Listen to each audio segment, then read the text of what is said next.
Welcome to Conversations with Cox and Jolseth. Or to be more specific, that is me, filmmaker Alex Cox, and film curator Pablo Jolseth. Pablo will join us by phone from a projection booth in Boulder, Colorado, while I sit in my hut for a change of audio perspective. Okay, action.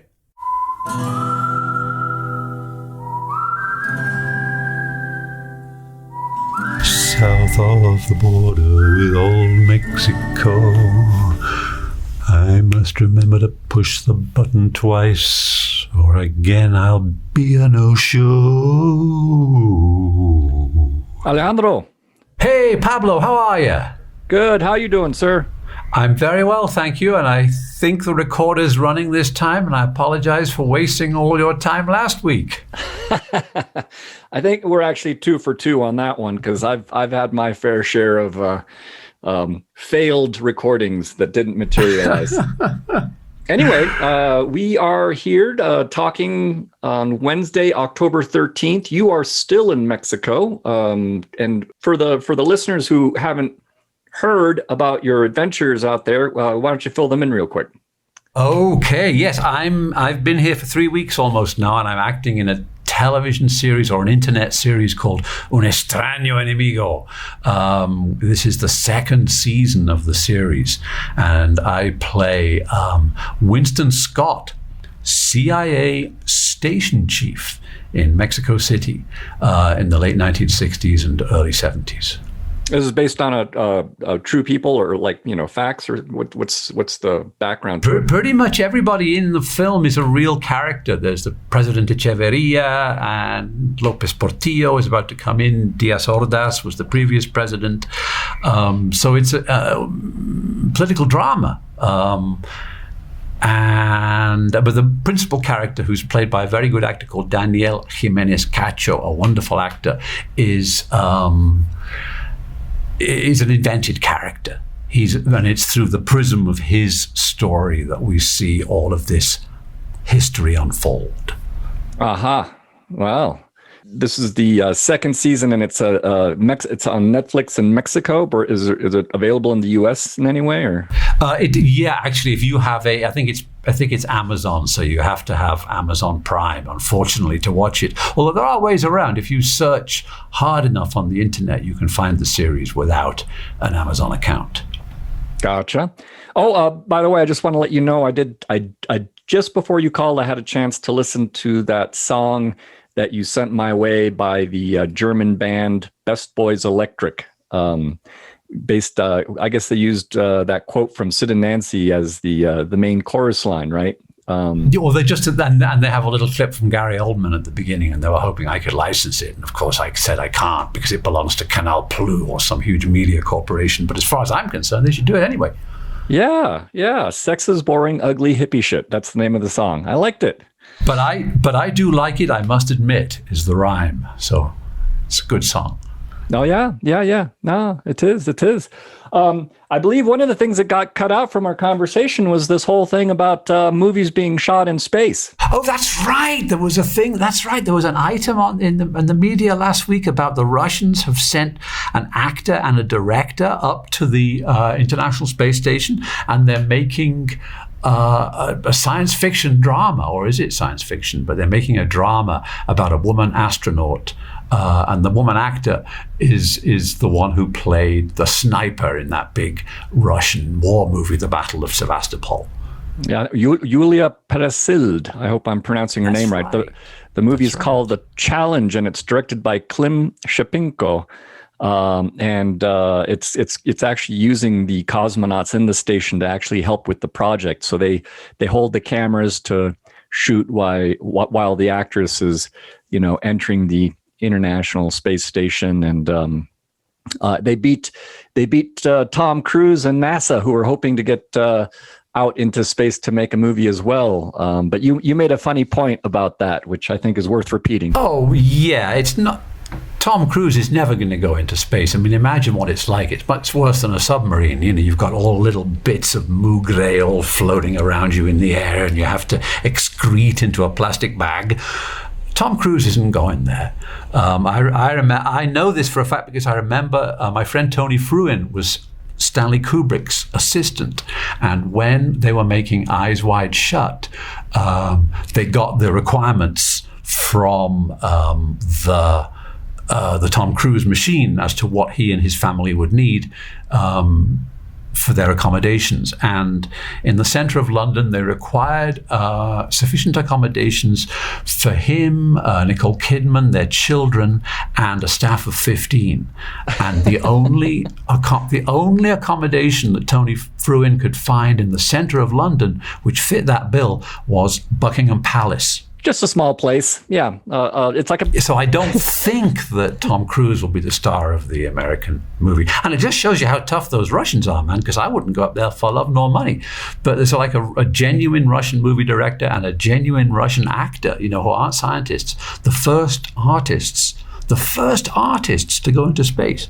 Yeah. Although we are technically having our conversation just hours after William Shatner, I guess, also it has been floating in space for a few minutes, courtesy of Bezos. But that's just another pretend, isn't it? They just go high enough so they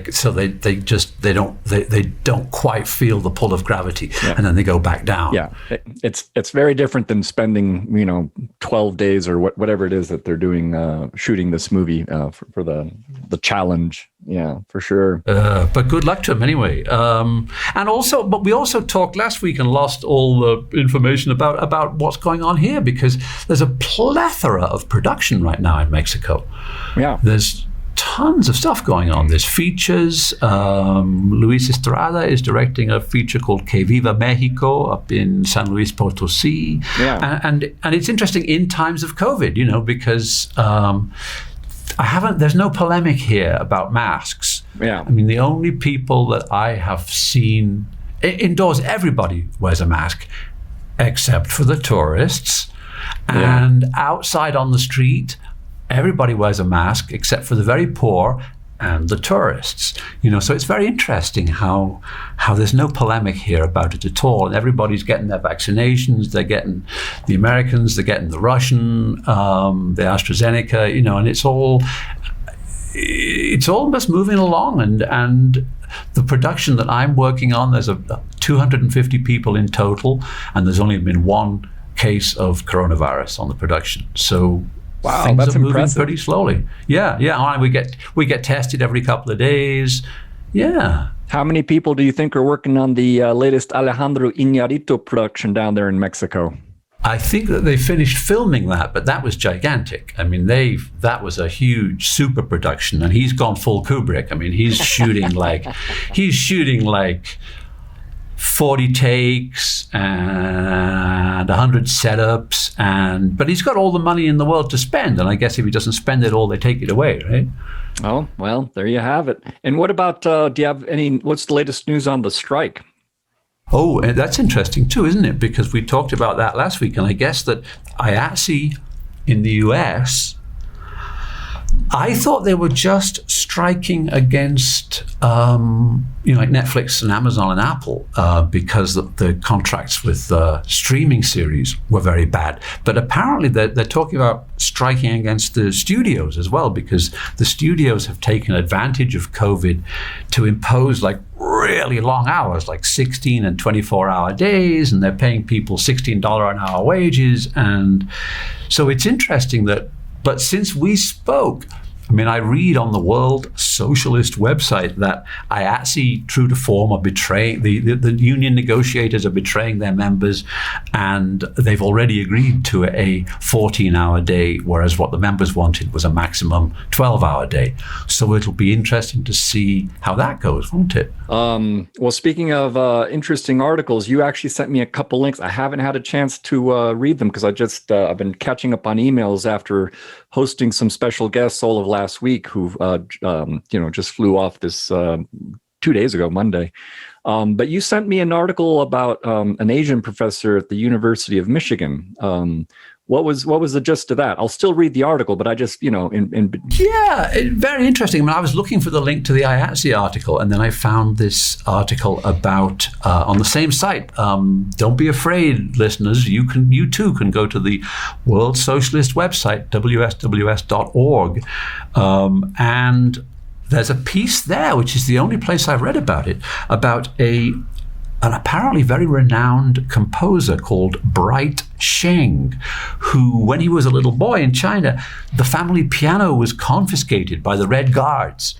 But he persisted. He became a renowned composer and pianist, was employed by the University of Michigan, and has just been cancelled by the University of Michigan, and his class taken away from him because he was doing a class about Othello. And he screened Laurence Olivier's version of Othello, in which Olivier plays a black character. And this was decided to be a racist act on the part of Bright Sheng. And he's been taken, his teaching duties have been removed, and the snowflakes are all happy, But isn't that amazing? Because that means that means that one can't screen Orson Welles playing Othello anymore. It's extraordinary. It's extraordinary how this cancel culture and political correctness have just taken huge bites out of our cultural patrimony. One thing I have to tell you that I think is sort of bizarre, or it's interesting anyway, because we've had this discussion before about how it's dangerous to even teach a Sam Peckinpah on campus, or Woody Allen, or all that kind of stuff. But thinking about Sam Peckinpah and the Wild Bunch, and just one of the reasons, not only is it misogynistic and super patriarchal and all that, but it's extremely violent, like excessively violent. It's slow motion violent. It's almost pornographically violent. And yet one thing that I thought was interesting is that just everyone's been talking about this show, Squid Game, that's a South Korean survival drama. It's a television series that's playing on Netflix, and apparently it's the most popular thing out there. And the reason I thought it was interesting was because here is a South Korean TV show with subtitles, and it's the most popular thing that Netflix has had in who knows how long, or if ever even, but it's got subtitles, or I guess here's the thing. You can watch it dubbed or with subtitles, or with the closed captioning. And what's kind of interesting is to note that the best way to watch this is specifically with the subtitles. And I think some people have a default where they just go right to the closed captioning. But the closed captioning is actually basically a program, and it's not going to be giving you a the true dialogue as it's meant to be translated even. Yeah, that's a good point. That is a good point, because if both those options are available. I mean, closed captioning is an AI thing, isn't it? Where the robot makes its best attempt. The body count I've only just watched the very first episode, and the body count for that first episode already rivals anything in the Wild Bunch. So it's just kind of interesting how one thing gets kind of put in a box and is made unacceptable. And then you get just, as much violence, but put in a different, context maybe. And it's extremely popular. I will say that I'm kind of, and I don't know where it's going to go, the Squid Game, but boy, there's a lot of touch of Kubrick and Logan's Run and Escape from New York. And but really the template is the most dangerous game. It's So it's like that Japanese film Battle Royale. Yeah. But, it's basically rich people able to do whatever the hell they want. And, the poor people getting squeezed are basically used as pawns and in a very deadly scenario. So I of course, it's there's already been some articles written about why this, of course, resonates with various different places where the rich are getting richer and the poor are getting poorer. But it's interesting that, maybe it's resonating here in the US for the same reason. So just that's. Well, interesting. And Snowpiercer was like that. I didn't love Snowpiercer, but it was definitely about class, wasn't it? I mean, the different compartments of the train represented different social classes. And that's the other thing about the Me Too movement and why it's so beneficial to capitalism, because it denies class any existence in the discourse. It all becomes about race, which I thought we understood was a construct. But as long as you can divide the races against each other and the sexes against each other, you never need to talk about class. Well, class is definitely something, and there's a book out there called Caste, which is, it's highly recommended, and it's all about the class system, not just in the U.S. but in other countries as well. Anyway, there's do you remember who the author is? Isabel Wilkerson, and it's called Class. Caste, Caste. Oof, yeah. Oh, hey, before I forget, and just to lighten the mood a little bit, I just want to, just in the event that we are able to, this episode drops before the weekend, I want to alert International Film Series customers who are game to come to our Munzinger 400-seat venue. We have got the latest documentary by Todd Haynes that's screening on Sunday at 2:00 and Monday at 7:30. Todd Haynes has done a lot of great, wonderful movies, like Safe is one that I really like. And this, of course, is a documentary that if you like the Velvet Underground, or even if you just like sort of the indie rock scene, it just played at the Sundance Film Festival last month. And we are going to be giving out one signed poster for the Velvet Underground, signed by the director. And we're also going to be selling, we got some merch. We got some Velvet Underground repressings that we'll sell at below market cost to the first people that snag them up. Excellent.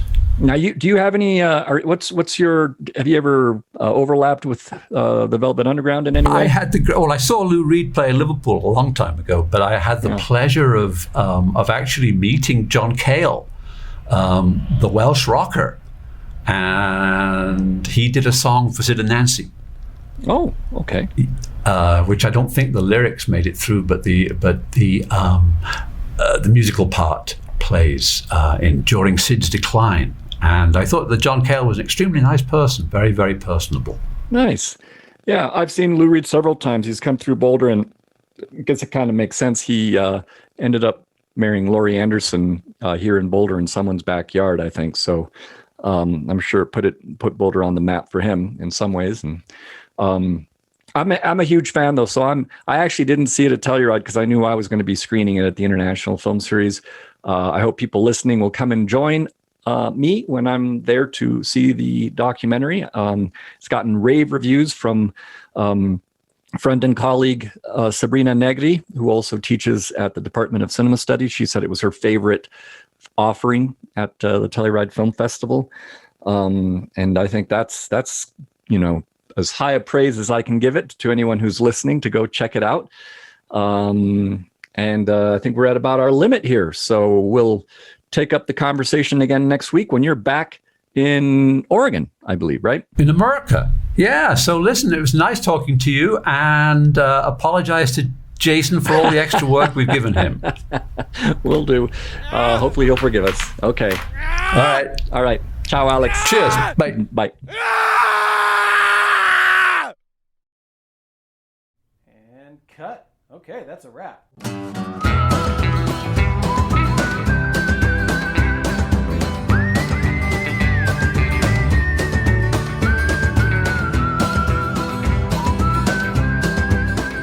This podcast was made possible thanks to the technical support of Jason Phelps. We'd also like to thank Ted Thacker for his permission to use excerpts from his song, The Ballad of Slim Cessna. To email in any suggestions and/or comments, send them to pablo@internationalfilmseries.com. We're all very excited to get back to movies wherever it is safe to watch them on the big screen. Please support your local art house theater. That's where the real movie magic happens. Thanks again for listening, and have a great day.